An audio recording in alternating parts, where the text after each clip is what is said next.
Solo han pasado 30 años desde el nacimiento de la Orden en Jerusalén. Hugo de Payens, su fundador, y los 3 primeros maestres que le sucedieron pasaron ya a mejor vida.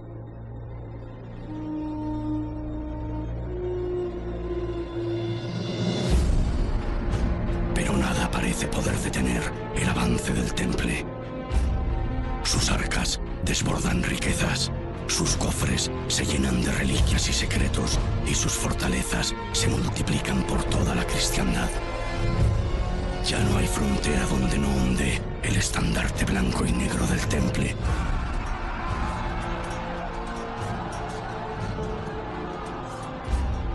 Qualdin Pais ha sobrevivido a golpe de sable y espada a los años más difíciles del Temple en Tierra Santa.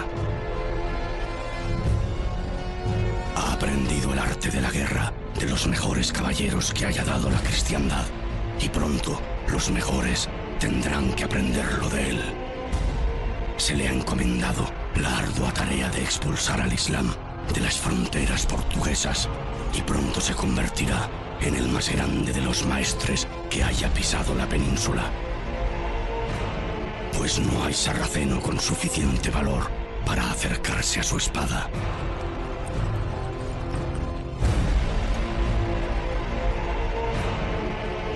Una media luna guía los corazones de los caballeros musulmanes. Una cruz protege el pecho de los cristianos. Y ayer, un sabio árabe se atrevió a decir: los habitantes de la tierra se dividen en 2, los que tienen cerebro pero no religión, y los que tienen religión pero no cerebro.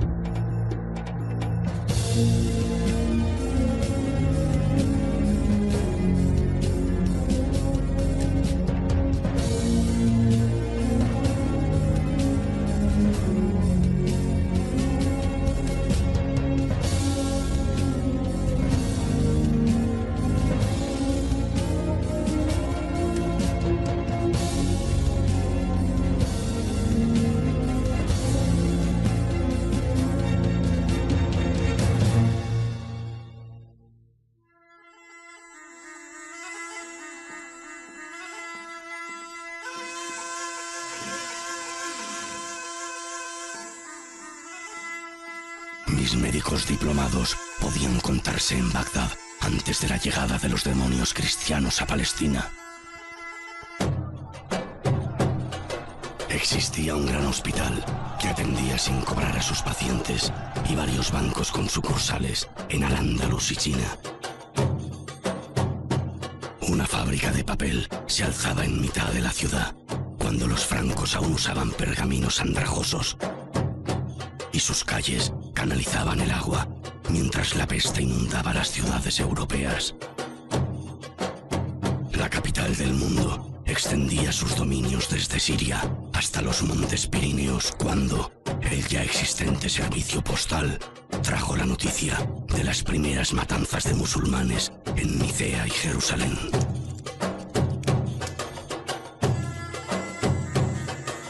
Hoy he visto a los cruzados matar a un hombre junto a la mezquita de Al-Aqsa, asarlo en un espetón y comérselo gritando a voz en cuello que todo musulmán correrá la misma suerte. Pero los príncipes no quieren despertar. El miedo y la envidia envenenan los corazones de califas holgazanes que se esconden a la sombra de sus harenes. Y las noticias llegan tarde. Las traen refugiados que con sus relatos lloran y hacen llorar.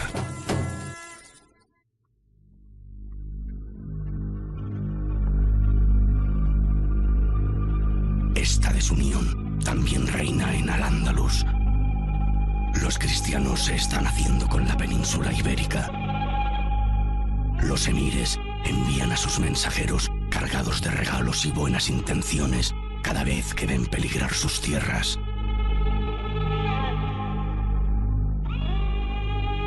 Besa el brazo que no puedas romper y ruega a Dios porque lo rompa Él. Todos conocen ese refrán. Pero ese cristiano no escucha refranes, no se le iluminan los ojos ante vuestros regalos y no sabe de buenas intenciones. se cortaría el brazo antes que tenderos la mano.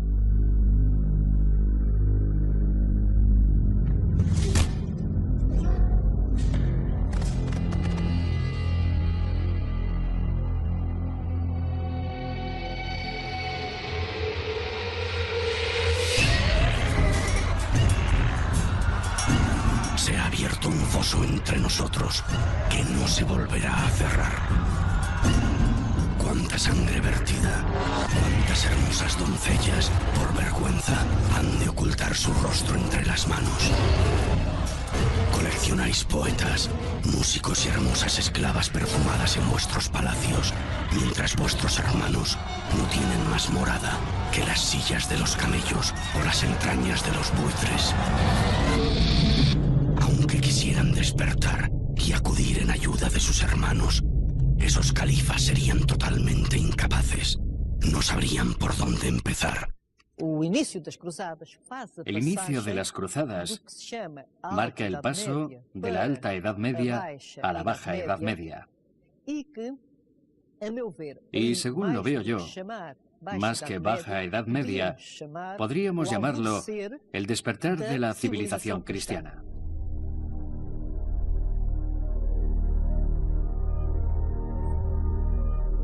Año de 1154 de la era de Jesucristo. Otro gran maestre del temple ha muerto en Tierra Santa, y otro le sucederá.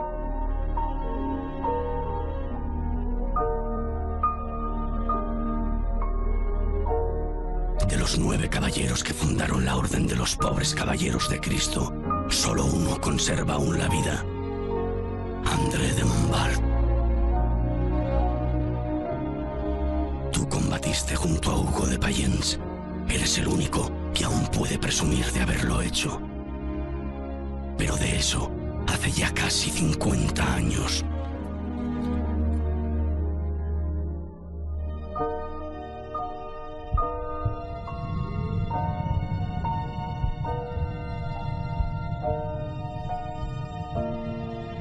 Conforme fue avanzando el tiempo, la Orden del Temple creció muchísimo y obviamente ese ideal primitivo fue variando, fue cambiando, fue contaminándose, fue corrompiéndose, pero esto es normal. Todas las religiones, todas las ideologías, todos los colectivos surgen con una idea fundacional que tiene mucho de pureza, que tiene mucho de originalidad. Y luego, pues las circunstancias históricas van haciendo que estas ideas se modifiquen, se alteren, se cambien y que incluso se contaminen y se corrompan de una forma a veces extraordinaria. La Orden participó de numerosas conquistas militares, participó de numerosos procesos políticos y participó de cuestiones con las que es posible que San Bernardo de Claraval o el mismo Hugo no estuvieran de acuerdo. Desde luego a Hugo no le debió de gustar que la Orden terminara como terminó, pero es una realidad que para él ya había pasado el tiempo de la fundación. Hugo ya no estaba entre los templarios.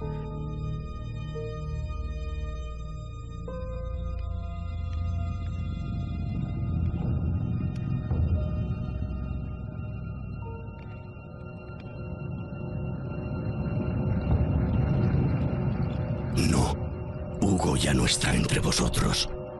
Y Tierra Santa es un maldito desastre gobernado por ineptos y ladrones, más preocupados por conservar sus ganancias que por el bien de los peregrinos. Pero tú no serás como ellos, ¿verdad, Gualdín? Aquí, en Portugal, los novicios seguirán respetando a sus mayores.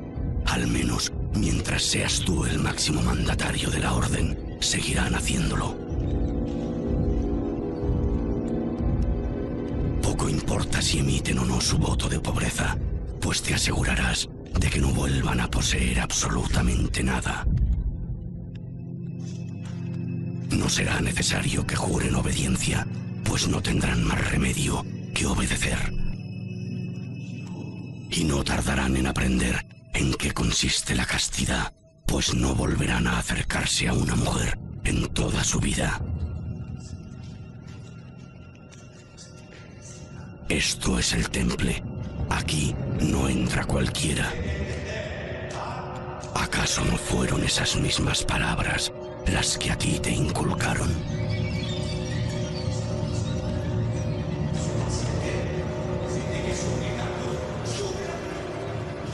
se les dará un bofetón para que no lo olviden. Si es necesario, recibirán una paliza. La leyenda a veces se ha apoderado de la historia, ¿eh? El mito, la fábula, la leyenda, la especulación, el esoterismo han tenido un papel fundamental. La Orden del Temple, a pesar de ser una organización que surge en el seno de la Iglesia Católica, tiene en ciertos aspectos de su vivencia y de su práctica vestigios de cristianismo de otros orígenes, no exclusivamente católicos. Por ejemplo, prácticas de aquello que se llamaba oración mental, lo que hoy llamaríamos yoga. Obligarás a esos pobres desgraciados a escupir sobre la cruz de Cristo nuestro Señor, a orinar sobre ella, a maldecirla. He visto la lápida bajo la cual descansa tu cuerpo.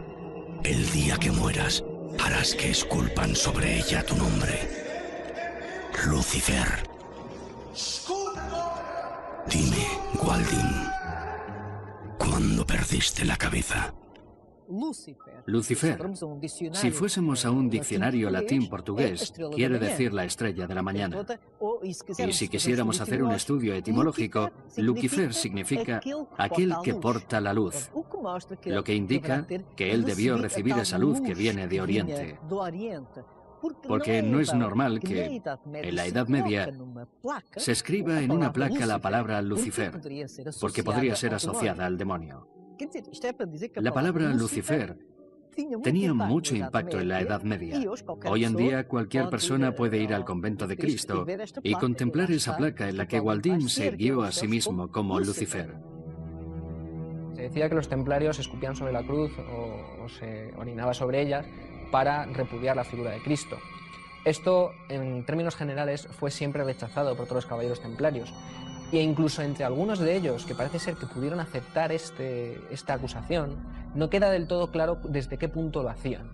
Habría gente que escupiría, basándose en el voto de obediencia, procurando no dar al crucifijo, o habría gente que, en virtud a ser cristiano y un servidor de Dios, se negaría a hacerlo. Otra hipótesis es que efectivamente, en algunos lugares y por decisión del comandante, se quisiera que los templarios realizaran una práctica como esta, que para la época es abominable. Si se hacía, digamos, esta exigencia de los caballeros templarios, era porque si lo hacían, si escupían, eran expulsados inmediatamente de la orden. Y si todo lo contrario, se negaban a hacerlo, entonces es que habían demostrado su valía y en consecuencia podían ingresar entre los templarios.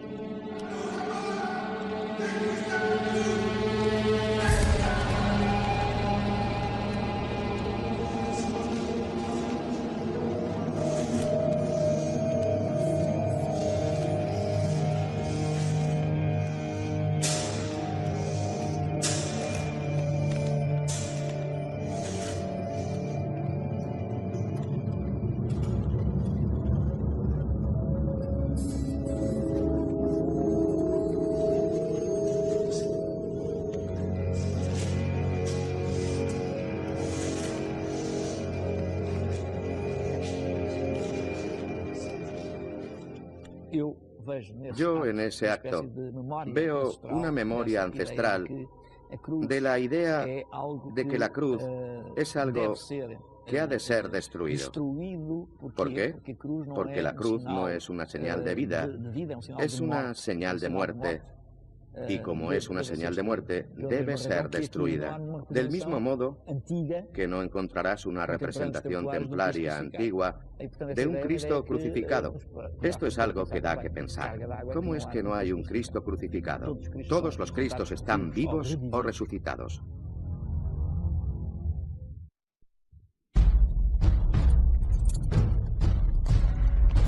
El temple está asociado a la cruzada, evidentemente.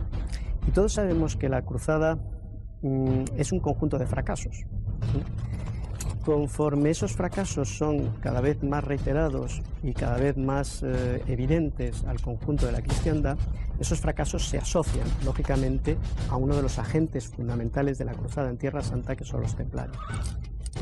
Si a eso añadimos que el Temple es una orden que desde el principio alcanza unos niveles patrimonial y un nivel de cierta consistencia económica, claro, a la gente se le plantea el problema de, bueno, estamos alimentando una institución que es rica, que tiene posibilidades, pero que al mismo tiempo no es capaz de cumplir los fines para los que ha sido creada, ¿no? Por tanto, ¿ante qué estamos, no?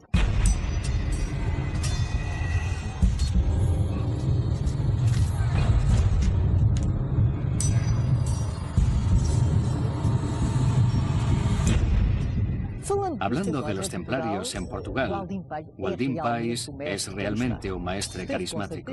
Debió tener una vida muy intensa, porque constantemente estaba fundando o reconstruyendo castillos. Waldim Pais fue un gran maestre, el primer gran maestre y prácticamente el último gran maestre de la Orden del Temple en la península ibérica. Es él quien va a organizar la defensa del Reino de Portugal, creando un conjunto de fortificaciones a lo largo de la línea del río Tajo. El castillo de Almourol, el castillo de la Cardiga, el de Osese, el del Ródano y, por supuesto, el de Tomar.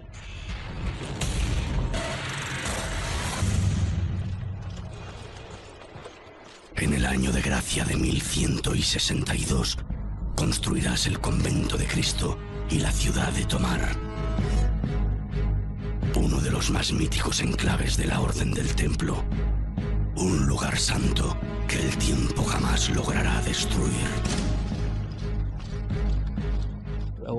La Orden del Temple se organizaba en provincias, 9 provincias, y la península ibérica, exceptuando Cataluña, era una de esas 9 provincias. Y el centro, la capital, era aquí, en Tomar. Y por tanto, el gran maestre, fuera de donde fuera, castellano o portugués, leonés, todo lo referente a la península ibérica, se decidía aquí. Pocos hombres de los que te rodean han conocido Jerusalén, y de esos pocos, ninguno la ha vivido como tú la viviste durante los 5 años que pasaste sirviendo en la Orden. Has estado demasiado cerca de muchos de los secretos inconfesables de la Orden Templaria. Sabes demasiado, Waldim. No es casualidad que fueses tú el elegido para hacer llegar todo ese conocimiento hasta la península ibérica.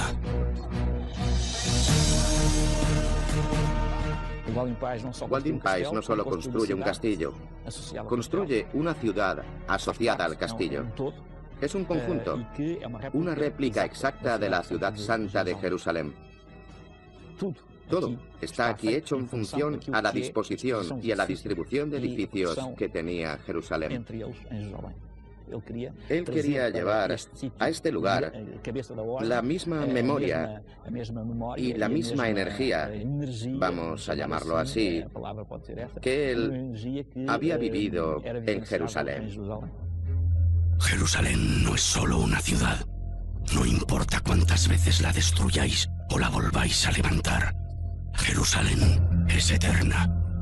Es el lugar donde todos los pueblos acudirán al banquete de Dios en el final de los tiempos. El lugar donde Cristo resucitó. Y el lugar desde el que Mohammed, el profeta, ascendió a los cielos. Por tanto, Jerusalén se convierte en un lugar mágico, maravilloso y sagrado para las 3 grandes religiones monoteístas, musulmanes, judíos y cristianos. Jerusalén no es solo una ciudad física, es una ciudad espiritual.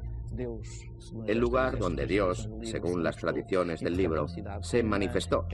Y por tanto, una ciudad con una carga, con una energía que hace de ella una especie de polo terrestre. Ese espacio particular podría permitir una ascensión a la verdadera Tierra Santa, a la Tierra Santa Celeste.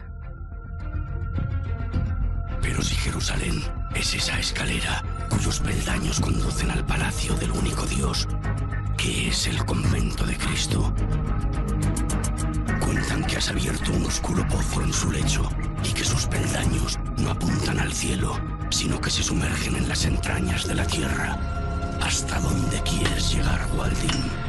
¿A qué demonio consagras tus más íntimas oraciones?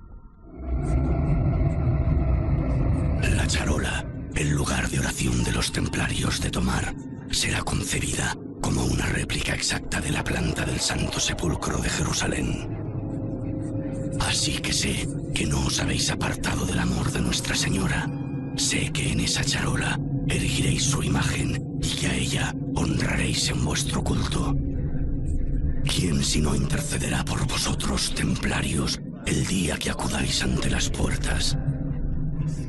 ¿Quién sino ella, aquella que encerró en sus entrañas a quien no cabe en todo el mundo, la que sostuvo en sus brazos al que todo lo sustenta, la que tuvo a su cuidado al Dios que cuida de todos? María representa la pureza, es el nuevo arca de la alianza, es la torre de marfil, el pozo sagrado donde está toda la sabiduría, es la nueva humanidad, es la madre de todos los creyentes, es la madre de la Iglesia. Protégenos en la lucha, pues eres tú, Miguel, nuestro arcángel. Pues también nosotros empuñamos la espada y junto a ti pelearemos el día del juicio final. Permítenos imitarte, permítenos sangrar hasta expulsar a los ángeles caídos y al mal de este mundo.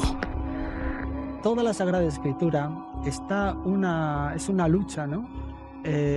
Contra el mal, la experiencia del mal que nosotros tenemos. Ese mal es identificado como un elemento oscuro que puede tomar diversas formas. El arcángel San Miguel, representado en la iconografía, pisando la cabeza del maligno, del mal, que puede tener la figura de un demonio o puede estar representado también como un dragón. El arcángel San Miguel en el imaginario cristiano del momento es el jefe de los ejércitos angélicos, ¿no? Estamos en esa pedagogía de la Iglesia de la santificación progresiva de la violencia. Entonces, lógicamente, el canon por antonomasia, es decir, el referente moral por antonomasia para el cristiano es el santo, ¿eh? Bueno, por tanto, él es un modelo a seguir, ¿no? Muchas de vuestras capillas consagrarán la imagen de María Magdalena, y eso hará que las lenguas de muchos se desaten. Es evidente que ese culto fue intenso en Portugal. En muchas iglesias templarias existía un altar dedicado a María Magdalena. El culto a María Magdalena es asociado a la idea de que Jesús, como rabí, tendría que estar obligatoriamente casado. ¿Con quién se casó? El texto bíblico, el texto evangélico, da algunos indicios de que Magdalena era la más próxima o la primera candidata a ser esposa de Jesús. Los templarios bebieron de esa tradición en origen y la trajeron a Occidente, manteniéndola viva. María Magdalena tiene otro simbolismo importante. Cristo, como reformador, acepta en su cofradía a mujeres. Y eso, para el mundo judaico de la época,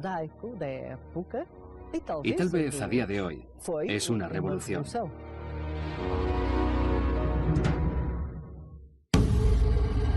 Nada más alcanzar el poder, lo primero que hace un príncipe es doblar el número de guardias que velan por su vida mientras duerme. Siempre habrá alguien que quiera usurparle del mismo sucio modo que hizo él. No importa si ese príncipe es cristiano o es musulmán, ya no se necesita un ejército para eliminar a uno de tus oponentes. Con un buen puñado de monedas de oro puedes convencer a los asesinos para que lleven ellos mismos el mensaje. Los asesinos, hasarin o consumidores de hachís, fueron una secta que se desarrolló en Oriente Medio en este mismo periodo cronológico, siglo XII. Básicamente estaba formada por un conjunto de tendencias de mayor radicalidad dentro del Islam y que, padrinados por un líder espiritual que se denomina a sí mismo el rey bajo la montaña, el rey de la montaña, tenía una serie de competencias o intereses políticos que muchas veces se enfrentaban ya fuera con los cristianos o con otros príncipes musulmanes. ¿Que contaban con asesinos entre sus filas? Es lo más probable, y de hecho muchos de los líderes o de los rivales políticos que esta entidad desarrolló acabaron asesinados. Los cristianos se aprovecharon de esta entidad e incluso llegaron a negociar en algunos momentos con grupos como los de los asesinos.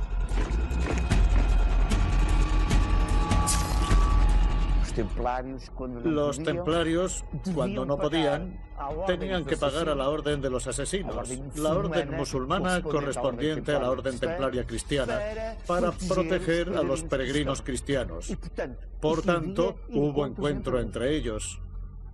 Hay mucha gente que dice que una de las intenciones secretas de los templarios era el que los templarios musulmanes y cristianos dominaran el mundo cristiano y árabe.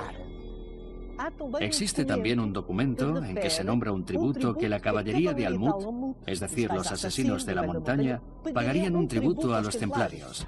Si les pagaban un tributo es porque mantenían relación. Hassan ibn Sabah, el viejo de la montaña. Envuelves con opio a tus fieles y ellos te agradecen que les muestres la verdad. Les permites yacer con las arpías que encarcelas en tus harenes y ellos se creen abrazados por las vírgenes del Edén. Tú tienes las llaves de la eternidad. Les abres las puertas traseras de tu castillo y ellos creen vislumbrar el paraíso. Esta noche les dejarás disfrutar del éxtasis de tu opio. Mañana volverán a ser asesinos y volverán a matar por ti.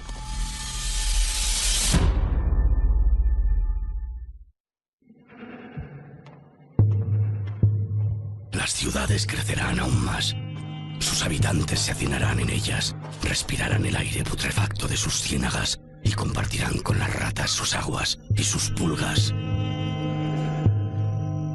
Dios no parece sentirse especialmente orgulloso del hombre que creó. Ya no le tiembla la mano a la hora de castigar sus excesos. La cruzada de Tierra Santa se cuenta por derrotas y los que no tienen la suerte de expiar su impureza peleando en Palestina tendrán que luchar contra enemigos igual de implacables pero invisibles. Difteria, malaria, tuberculosis, viruela, escorbuto.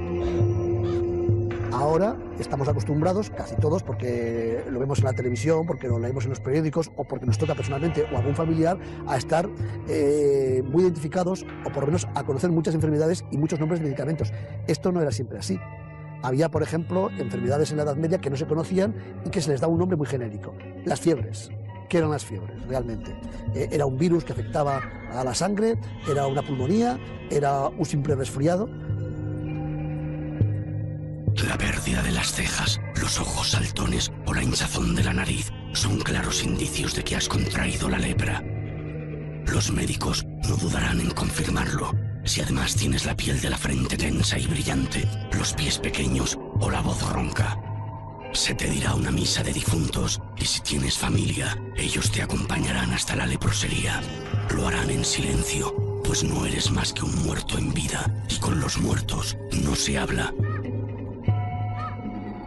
Todos tus derechos y tus posesiones, si es que te quedaba alguno, pasarán al hospital que te reciba. Y así, lleno de rencor por los vivos, serás apartado del camino de los sanos, pues ese rencor es extremadamente contagioso. Se reunirán varios consejos de sabios, de esos que creen saber algo, y tras mucho pensar y deliberar, determinarán que 3 son las causas de este mal. Que los judíos han envenenado el agua y el aire, que existe una conjunción adversa de los astros del cielo, y que Dios, una vez más, castiga al hombre por sus desmanes y pecados. La Iglesia está permanentemente interesada en que los hombres y mujeres de ese tiempo tengan miedo. Miedo a morir en pecado. Y los están amenazando permanentemente. La amenaza con las penas del infierno es absolutamente constante. Lo primero que veía un fiel cuando entraba en la iglesia, en la catedral, era el juicio final. Solo es explicable, evidentemente, viviendo en el caldo de cultivo que había en Europa del siglo XI, del siglo XII. En un caldo de cultivo en el cual existía un miedo colectivo extraordinario al más allá, un miedo colectivo a morir en pecado, un miedo colectivo al diablo, al maligno, a arder eternamente en el fuego del infierno. El primero tocó la trompeta y hubo granizo y fuego. La tercera parte de la tierra fue quemada. El segundo ángel tocó la trompeta y una mole de brasas fue lanzada al mar. la tercera parte del mar se convirtió en sangre. El tercer ángel tocó la trompeta. Cayó del cielo una estrella y aplastó la tercera parte de los ríos, de las fuentes y las aguas.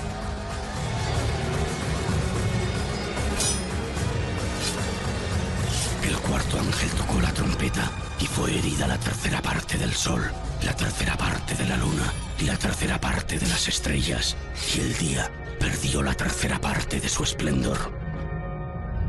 Cuando suene la quinta trompeta, las langostas se esparcirán sobre la tierra. Cuando suene la sexta trompeta, los hombres buscarán la muerte, pero no la encontrarán. Desearán morir, pero la muerte huirá de ellos. Cuando el séptimo ángel haga sonar la séptima trompeta, Miguel y sus ángeles se enfrentarán al dragón. Habrá llegado tu ira y el momento de juzgar a los muertos y de dar la recompensa a tus servidores.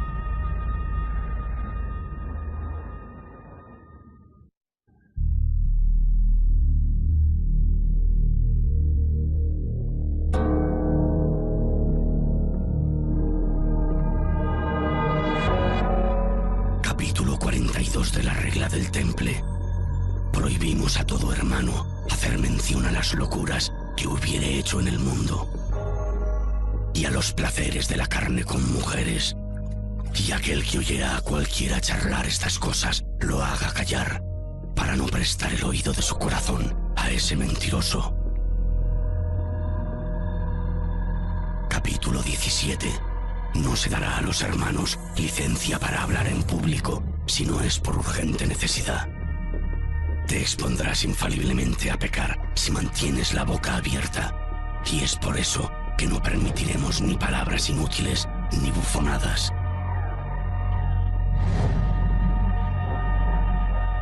Capítulo 71. Se evitará la murmuración como si fuera la peste. Se le permitiría hacer solicitudes puntuales en voz bajita, para no estorbar al hermano que mientras está leyendo textos sagrados. El templario es un soldado. Tiene que estar bien alimentado. Y tienes que asegurarte de que se alimente bien.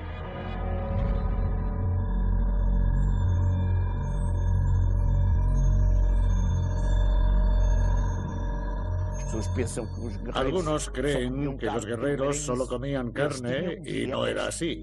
Seguían dietas para tener buena salud. Los dietistas de la Orden del Temple introdujeron las legumbres en la comida de los templarios y todo tipo de vegetales que no se comían aún en aquella época. Y se les obligaba a comérselos quisieran o no. Comían cada 2 templarios de un solo plato. Y cada 2 compartían una copa. Bebían vino, pero no porque les gustase beber vino. Aunque los guerreros han tenido siempre fama de borrachos. Pero lo hacían antes de los combates y bebían bien. Pero lo hacían por sentirse mejor antes de lanzarse contra las huestes musulmanas. No era beber por beber.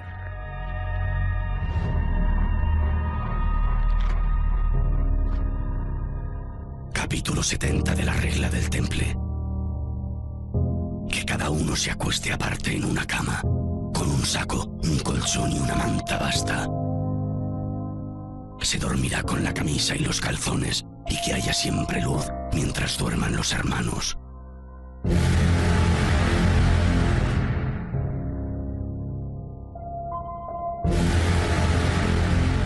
Acabada la cena, tomó el cáliz y lo pasó a sus discípulos diciendo: Tomad y bebed todos de él, porque este es el cáliz de mi sangre, sangre de la alianza nueva y eterna, que será derramada por vosotros.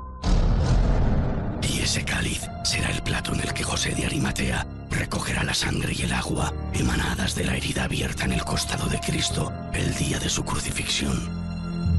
Será la copa que Jesús, ya resucitado, ordenará custodiar en las Islas Británicas. Será la sangre real que marque la descendencia directa de Cristo nuestro Señor desde el vientre de María Magdalena. Será el mismo que una dinastía de guardianes mantendrá a salvo y escondido por siempre. Será una paloma, un rayo de luz, una piedra. Una piedra traída de los cielos por los ángeles neutrales, y que esa piedra tiene la propiedad del fénix, es decir, que todo lo que se coloca sobre esa piedra renace. Fuese lo que fuese, yo creo que el grial no es algo físico. Es un estado de conciencia que cuando el caballero lo alcanza se transfigura. Solo 3 de los caballeros de Arturo llegarán a contemplarlo: Perceval, Galahad y Bors. Perceval no dormirá 2 noches en el mismo albergue. Cuando tenga nuevas de un caballero que vale más que otro, o que otros 2, no se abstendrá de ir a luchar con él. Dedicará su vida a la búsqueda del grial. Perderá la memoria y olvidará a Dios. Galahad llegará a rozarlo, pues solo el más puro de los caballeros puede alcanzar el grial. Aquel que se mantenga casto hasta el fin de los días, pobre, obediente y humilde. Los templarios reaniman una tradición guerrera europea y se asocian, o se les asocia, a las historias de la Mesa Redonda, al mítico rey Arturo, que habría vivido allá por el siglo VI después de Cristo, y a las historias del grial. Eso sí, el grial nadie sabe qué es. El tercer caballero será Bors, el único que regresó con vida a la mesa del rey Arturo para relatar lo cerca que estuvo del grial. Él continuará la interminable búsqueda del cáliz, la que solo concluye con la muerte. Un peligroso camino de iniciación que solo los héroes pueden recorrer. Es muy importante saber que los templarios no tenían un ideal solo de guerra física, sino también un ideal con objetivos espirituales. Que son caballeros y monjes, místicos, que llevan a cabo un doble combate. No solo un combate contra los infieles, contra los enemigos de Europa y de la cristiandad, sino también un combate contra los enemigos invisibles, el combate contra el demonio interior. Era un hombre que en el fondo se había impregnado del espíritu de la Mesa Redonda, de los caballeros del rey Arturo, que adoptó los valores de la caballería, de defender a los demás, a los débiles, a los viejos, a las mujeres, y que a pesar de no tener nada y de solo servir a Dios y a su fe, eran unos guerreros fantásticos. Bors el Desterrado. Sus aventuras le llevarán hasta Tierra Santa. Allí luchará y morirá como cruzado. No sin antes relatar toda la historia del Santo Grial a un tal Hugo de Payens.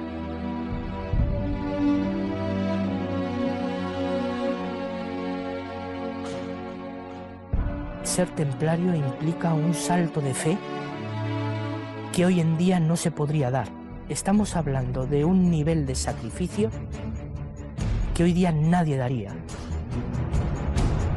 Un templario consagraba su vida a un propósito que trascendía lo dispuesto en la tierra. Renunciabas a tu vida, a tu propio destino, a tener descendencia, a tener posesiones, y te entregabas por tu propia convicción a un propósito mayor. Jolín, es un paso muy difícil de dar y que hay que tener, si no las ideas muy claras, y una convicción a toda prueba para decir, pese a todo, vamos con ello.